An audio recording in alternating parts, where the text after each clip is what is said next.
이 충만해야 하는 것입니다. 그리고 구약의 하박국 선지자인가요?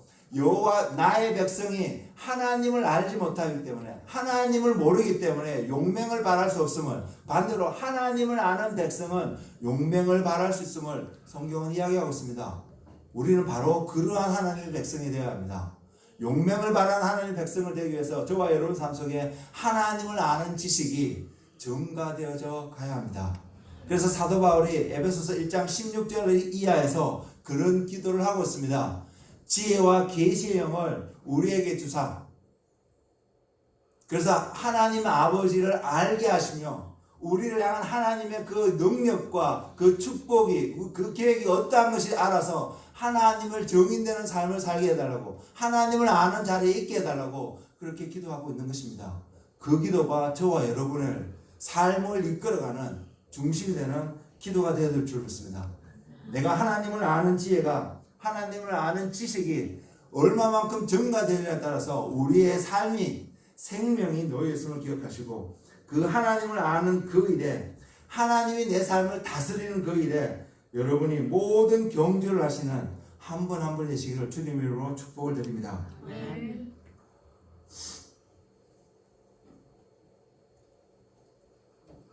주님께서 그렇게 질문하는, 하나님의 나라가 언제 임합니까? 라고 질문하는 바리새인들에게, 또한 우리들에게 동일한 응답을 하신다고 믿습니다.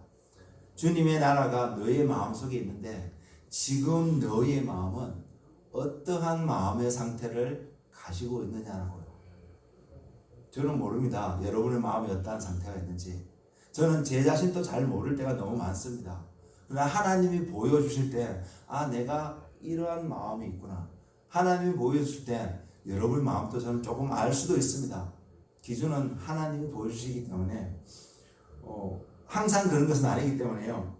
그러나 주님이 보여주시면 알 수 있습니다. 그래서 주님의 빛이 저와 여러분 마음속에 항상 비침을 얻는 은혜가 있기를 소망합니다. 그래서 하나님의 마음이, 하나님의 빛이 우리 가운데 비춰지면 우리는 돌이킬 수 있는 은혜가 분명히 주어질 것입니다. 그래서 세상의 것을 과감하게 버리키고 돌이키는 결단을 하는 저와 여러분이 되기를 소망합니다. 그래서 우리가 지금 내 마음속에 하나님의 나라가 세워져 가고 있는지를 점검하는 중요한 척도가요, 주님께서 말씀하고 계십니다. 사람이 두 주인을 섬길 수 없다고요. 그래서 우리가 지금 섬기고 있는 주인이 어떠한 주인인지 우리는 살펴봐야 합니다. 그 말은 내 마음속에 무엇이 채워져 있는지 보아야 하는 것입니다. 그래서 마태복음 15장에 보면 주님께서 바리새인들에게 이런 이야기를 하고 있습니다. 15장 17절과 17절에서 20절 말씀에 기록되어 있는데요.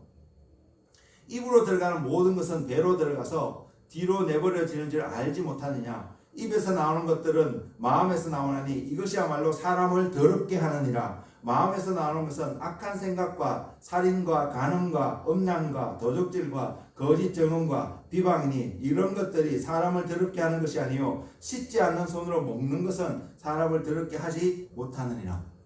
바리새인들이 예수님께 와서 왜 제자들이 손을 씻지 않고 그 이삭을, 그 미래 이삭을 까서 먹는 이런 장면을 보고 왜 손을 씻지 않고, 달리 표현하면 왜 장로들의 전통을 지키지 않고 그런 행위를 하느냐, 유대인으로서 어떻게 그렇게 할 수 있느냐, 이런 비난을 했거든요. 그런 비난에 대해서 주님이 하신 답변이, 사람이 어떤 형태로 입으로 들어가는 그것이 우리를 더럽게 하는 것이 아니라 그 입에서 나오는 것, 우리의 마음속에서 나오는 그것이 우리를 더럽고 깨끗하다는 것을 보여주고 있다는 것입니다. 그래서 저와 여러분의 마음속에 하나님의 나라가 있으면 그 나오는 말로 인해서 우리가 어떠한 상태에 있는 사람인지를 알 수 있다는 사실입니다. 그래서 내가 지금 무엇을 말하고 있는지를 늘 점검하는 은혜가 여러분에게 충만하기를 소망합니다. 어제 또한 하나님의 나라의 특징은 흔들리지 않는다고 말씀을 드렸는데 여기에 대해서는 더 이상 이야기하지는 않겠습니다. 그 하나님의 나라가 내게 있으면 나는 절대로 흔들리지 않습니다. 그래서 그 하나님의 나라 속에 있으면요, 우리가 어떤 삶을 사냐면 히브리서 12장 28절 말씀에 그 말씀이 있는데 그러므로 우리가 흔들리지 않는 나라를 받았은즉 은혜를 받자 이로 말미암아 경건함과 두려움으로 하나님을 기쁘시게 섬길지니. 하나님의 나라가 우리 마음속에 있으니까 하나님이 주시는 마음으로 우리는 그것을 서로에게 나눌 수 있습니다. 그 나눔은요 어떠한 모습이든 간에 서로에게 생명을 주는 나눔이 될 것입니다. 생명이 있는 사람이 될 것이라는 것이죠. 생명이 있는 그 사람은 성장하는 속도는 더딜 수 있습니다. 사람마다 다를 수 있지만 그러나 모두가 자라게 되어 있습니다. 그 자라고 있는 모습이 여러분의 삶에서 충만하게 나타나는 한 분 한 분 되시기를 소망합니다. 아멘. 그래서 하나님의 나라에 하나님 예수 그리스도의 성숙함에까지 이르는 그래서 주님의 거룩한 신부가 되는 은혜가 여러분들 있기를 소망합니다. 아멘. 그런 사람에게 세워진 그 하나님의 나라는요 흔들리지 않습니다. 첫째는 그 나라가 흔들리지 않고 그 나라 속에서 있는 그 사람은 흔들리지 않습니다. 제가 어제 말씀드렸던 것처럼 마태복음 7장 24절 이하에 있는 것처럼 반석 위에 그 집을 세운 사람과 똑같은 사람이기 때문에 비바람이 불어도 흔들리지 않을 수밖에 없는 이유가 그곳에 있습니다. 하나님 때문에요. 우리가 흔들리는 그 순간은 내 안에 하나님이 온전히 나를 붙잡고 있지 않다는 것을 증거하고 있기 때문에 여러분 내가 지금 흔들리고 어렵고 힘들다라고 느끼는 그 순간이 있다면 그때가 바로 여러분 하나님 앞에 무릎을 꿇어야 되는 시간입니다. 그리고 하나님이 다시 한번 내게 하나님이 기준이 되어지도록 하나님이 주인이 되어지도록 그것을 세우는 하나님이 다스리는 나의 모습으로 세우는 그 과정이 너무나 필요합니다. 그럴 때 우리는 굳건하게 설 수 있습니다. 사람들이 무엇라고 말을 하든 너가 그렇게 하면 손해보고 너가 그렇게 하면 물건을 사고 팔 수 있는 경제적인 활동을 할 수 없다라고 말한다 할지라도 우리는 계시록에서 말하는 그 표를 받지 아니하고 믿음을 지키는 한 명 한 명의 사람들이 될 수 있습니다. 하나님의 나라 가운데 서 있을 때예요. 하나님이 여러분 삶의 기준이 되어졌을 때요. 여러분이 여러분 삶의 기준이 되어져서 이야기하면 어떤 사람에 따라서 여러분의 그 기준이 흔들릴 수밖에 없음을 여러분 기억하시기 바랍니다. 그래서 여러분이 흔들리지 않으시려면 하나님 나라, 하나님이 기준이 되어지는 그 은혜 가운데 머무르십시오. 그리고 지금 여기 많은 분은 아니지만 다 한 사람 한 사람이 하나님의 음성을 듣게 되면요, 이 모두에게 나타나는 특징이 있습니다. 그것은 뭐냐면 질서입니다. 그 질서가 반드시 나타납니다.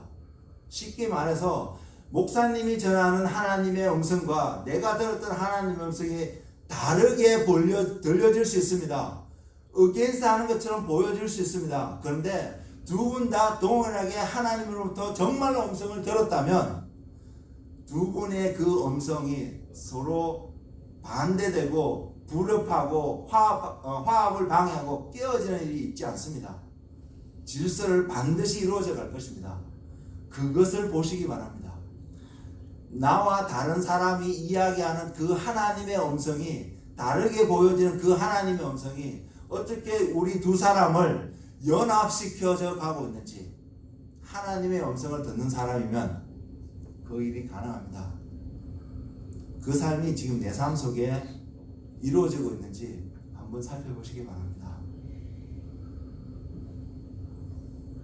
그래서 그 나라 위에 세워진 사람들은 절대 흔들리지 않으며 한 가지 굳건한 그 길을 가게 되는데 그 길은 바로 믿음의 삶입니다. 하나님의 나라가 내 마음속에 이루어지면 우리는 선한 이야기들, 하나님 사람을 세우고 하나님을 높이는 그러한 이야기들을 많이 합니다. 그러나 하나님의 나라가 내 안에 세우지 않으면 내 안에 있는 상처만을 이야기하고 내 안에 있는 악한 것만을 이야기하고 거짓을 이야기하고 속이는 것을 이야기하고 사람들을 비방하는 그런 이야기를 하는 것이 우리의 모습일 것입니다. 그러나 하나님의 나라가 있으면 이사야가 이야기했던 것처럼 분명히 평화로운 사람을 세우고 화평케 하는 하나님의 역사를 경험하는 일들이 있을 것입니다. 그래서 마태복음 5장에서 말하고 있는 팔복 가운데 하나님의 아들들이라 부름을 일컬음을 받는 자들은 화평케 하는 자라고 기록하고 있습니다. 그 화평을 경험하는, 그 평강을 경험하는 여러분 모두가 되기를 주님의 이름으로 축복을 드립니다. 그렇게 살아가는 사람은 믿음의 삶을 살아갈 수밖에 없습니다. 왜? 그 믿음이 하나님의 사람이 살아가는 길인 것을 하나님이 주셨기 때문입니다. 그래서 로마서에서는 그렇게 이야기합니다. 의인은 믿음으로 말미암아 산다고요. 예, 우리가 의인이 되었다는 증거는 주님의 보혈로 말미암아 거듭남으로 우리가 의인이 되는 자리에 갔습니다. 그리고 그 의인이 살아가는 방법은 믿음인 것입니다. 여러분 지금 믿음으로 하루하루를 살아가고 계신가요? 오늘 예배를 시작하면서 김 집사님이 그런 이야기를 하셨는데, 성경은 날마다가 중요한 모습을 잠시 나누어 주셨는데요. 성경은 내일을 이야기하고 있지 않습니다. 성경은 오늘을 살아가는 그 관점을 이야기하고 있습니다. 물론 우리는 다가오는 하나님의 나라를 소망하며 살아가지만 그 나라를 소망하는 힘은 오늘 지금 내가 어떻게 살아가느냐가 다가올 나라, 우리의 관점에서 오늘이 아닌 내일이 임할 수 있는 그 나라의 주인공이 될 수 있는 퀄리피케이션이 오늘 결정된다는 사실입니다. 그래서 주님께서 마태복음 6장 33절에 말씀하시는 것이 그것입니다. 내일 일은 내일 염려하라고요. 그리고 오늘 우리가 해야 될 것은 하나님의 나라와 그 의를 구하는 삶이 우리 안에 있어야 된다는 것이죠. 그 나라와 그 의는 우리가 교회에 모여서 기도하는 삶, 교회에 모여서 말씀 듣는 그 삶으로 그 나라와 그 의를 구하는 것이 아닙니다. 여러분이 주어진 여건과 환경 속에서 하나님을 섬기듯이, 하나님을 경외하듯이 여러분의 삶을 최선을 다해서 하나님의 방법으로 이 땅에서 살아가실 때에 우리는 하나님의 나라와 의를 구하는 삶을 살아가는 것입니다. 그래서 그 결단과 그 은혜가 여러분에게 넘치기를 소망합니다. 그리고 그렇게 살아가는 것이 믿음으로 살아가는 믿음의 삶이라는 것을 말입니다. 왜? 하나님이 기준되어져 있으니까, 눈에 보이지 않는 하나님의 말씀대로 살아야 하니까 우리 안에 남는 것은 내가 얼마나 하나님을 신뢰하고 소망하고 그 말씀대로 내 가운데 내 삶을 살아가느냐를 보기를 원하기 때문입니다. 그래서 로마서 12장 2절은 이런 말씀을 하고 있습니다. 너희는 이 세대를 본받지 말고, 중요합니다. 이 세대를 본받지 않는 삶이요. 여러분이 살아가는 그 역경 속에서 이 세대를 본받지 않는 여러분의 모습이 발견되어지시나요? 이 세대를 본받지 않고 그 다음에 해야 되는 것이 오직 마음을 새롭게 하므로, 내 마음이 정결하게 될 것을 늘 기도하십시오. 하나님 앞에 내가 거룩한 깨끗한 손으로 여호와의 산에 올라갈 수 있도록 내 마음에 하나님의 빛을 비추셔서 날마다 거룩함과 정결함으로 하나님 앞에 설 수 있도록 여러분 기도하십시오. 그것을 확인되어지는 길은, 그것이 증명되어지는 것은 내 마음속에 하나님의 공의로, 하나님의 정의로 충만해져 가는 길밖에 없습니다. 하나님이 채워져 있을 때 우리는 정결해질 수밖에 없다는 사실입니다. 그래서 마음을 새롭게 함으로, 그러면 어떤 현상이 나면 변화를 받습니다. 이 변화에 확실한 증인이 되어주는 사람이 여러분과 가장 가까이 살고 있는 여러분의 가족입니다. 여러분의 아내가, 여러분의 남편이, 여러분의 자녀가 우리 아버지 바뀌었어, 우리 어머니 바뀌었어, 내 남편이, 내 아내가 바뀌었다라고 증거하는 그 증거가 여러분 삶 속에 충만하길 원합니다. 거기서 시작합니다. 거기서 하나님의 나라는 이루어지며 거기서 하나님의 영광은 드러나게 될 것입니다. 그런 사람이 직장에서, 사회의 다른 곳에서 하나님을 이야기하고 하나님의 나라를 증거하는 빛과 소금의 역할을 감당할 수 있을 것입니다. 이것이 하나님의 나라가 그 마음속에 이루어진 자의 중요한 특징입니다. 그렇게 변화를 받으면요, 그래서 여러분이 변화되기 시작하면 또한 어떠한 역사가 나타나면 하나님의 선하시고 기뻐하시고 온전한 뜻이 무엇인지 분별할 수 있습니다.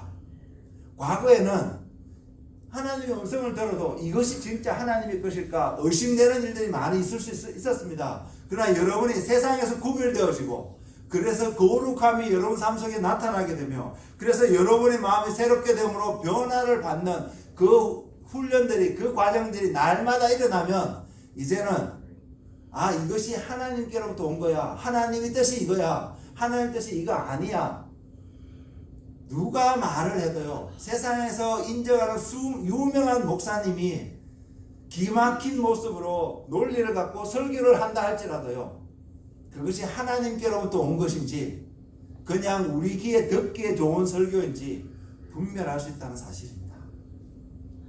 저는 여러분이 하나님의 사람이 하나님의 마음에서 나오는 하나님의 메시지를 전하는 메시지를 듣기를 원합니다. 내가 듣기 좋아하는 메시지를 듣지 마시고요.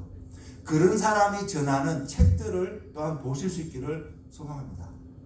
그것을 선택하는 기준이 내가 세상에서 구별되어지고 하나님의 뜻을 갈급하고 내 마음이 정결되어져서 하나님의 뜻을 분별하려고 그 자리에 머무는 그 사람들이 분명히 그것을 알 수 있습니다. 이것은 지금 내가 하나님이 나에게 주시는 하나님이 이 책을 보라고 하시는 그것을 명확하게 여러분의 심령 속에서 확인이 되어진다는 것입니다. 마치 엠마오로 가던 두 제자가 부활하신 예수님을 확인하지 못했지만 그 메시지를 들을 때에 그 마음이 뜨거워짐으로 이분이 바로 예수님이셨구나. 정말 이분이 하나님이 약속하신 그 예수님이 부활하셨구나를 알 수 있었던 것처럼 우리 삶 속에 그 열매가 그 증거가 분명히 생겨날 것입니다.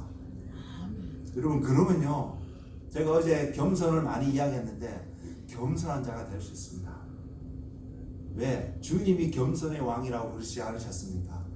왜? 그런 사람은 주님을 닮을 수밖에 없거든요. 저와 여러분이 하나님을 알면 알수록 소위 성경의 말씀을 많이 알면 알수록 그 사람에게 나타난 중요한 특징은 그 사람 속에서 예수님이 보여져야 한다는 것입니다. 제가 오늘 여러분에게 하나님의 메시지를 전한다고 이렇게 전하고 있는데 여러분이 들으면서 이 메시지 중에서 하나님을 볼 수 없는 부분이 있다면 과감하게 던져버리십시오. 중요하지 않습니다. 제가 아무리 설교를 잘해도 여러분에게 그것이 아멘이 된다 할지라도 그곳에서 하나님을 여러분이 발견할 수 없다면 하나님을 볼 수 없다면 주님의 마음을 느낄 수 없다면 그 메시지는 아무 가치가 없습니다. 제가 어제 몇 분들을 만나면서 참 맛있는 식사들도 하게 되었는데 어제 먹었던 좋은 식사가 오늘을 살지 못합니다. 저는 오늘 또한 하나님이 주시는 음성을 들어야 합니다. 여러분들도 마찬가지입니다. 오늘 우리에게 주시는 하나님의 음성, 나에게 주시는 하나님의 메시지를 날마다 듣고 하나님께 주님까지 주님에 이르기까지 성숙하게 자라가는 한 분 한 분 되시기를 주님의 이름으로 축복합니다. 아멘. 말씀을 마치겠는데요. 하나님의 나라는 점점 다가오고 있습니다. 내가 원하든 원치 않든 그 나라는 다가오고 있습니다. 그리고 말씀을 통해서 그 나라가 내 마음속에 이루어질 때에 세워지고 있을 때에 드러나는 수많은 증거들이 성경이 이야기하고 있습니다. 그 삶이 내 삶 속에서 나타나고 있는지가 점검되어지는 한 분 한 분의 삶이 되기를 원합니다. 그리고 그 나라는 침노하는 자가 취한다고 했습니다. 우리는 그 나라를 가지기 위해서 열심히 하나님 앞에 믿음으로 달려가야 될 줄로 믿습니다. 그렇게 이 나라를 하나님의 나라를 소유하여서 그 나라의 온전한 백성, 아직은 우리에게 약속이 주어졌고 이루어진 부분도 있지만 아직은 완성되지 않았습니다. 왜? 주님이 아직 이 땅에 오시지 않았기 때문에요. 다시 오시는 그때에, 아니면 주님이 오시기 전에 우리가 먼저 죽어서 주님을 뵙는 그때에 우리 안에 있던 하나님의 나라가 어떻게 이루어졌는지 아닌지를 분명하게 확인되어 받는 날이 분명히 있을 것입니다. 그 시점에 우리가 죽어서 하나님 앞에 서든지 아니면 주님이 오시는 그때에 공중에서 주님을 영접하는 시점이 되든 어떠한 시점이든 간에 우리가 주님을 아는 자로서 여호와를 아는 지식이 충만해서 이 땅에서 믿음으로 산 의인이라는 칭호를 받으시는 한 분 한 분이 되시기를 주님의 이름으로 축복을 드립니다. 그래서 다시 한번 결론을 말씀드리면 주님의 나라가 내 마음속에 임하면 하나님을 아는 여호와를 아는 지식이 분명히 충만하게 될 것이며 흔들리지 않는 그 삶 그리고 믿음의 삶을 살아가게 되며 그 삶이 또한 나타나는 특징이 입술의 열매를 우리는 볼 수 있습니다. 여러분의 입에서 나오는 그 이야기들이 어떠한 모습인지를 주의 깊게 살펴보십시오. 그리고 여러분이 듣는 수많은 메시지를 속에서 그들의 입을 통해서 전달되는 그 메시지들이 그 모습의 열매들이 어떠한 모습인지 조심스럽게 살펴보십시오. 그리고 하나님이 기뻐하지 않는 그곳이라면 절대 가지 않는 결단과 순종이 여러분 가운데 있기를 소망합니다. 기도하겠습니다.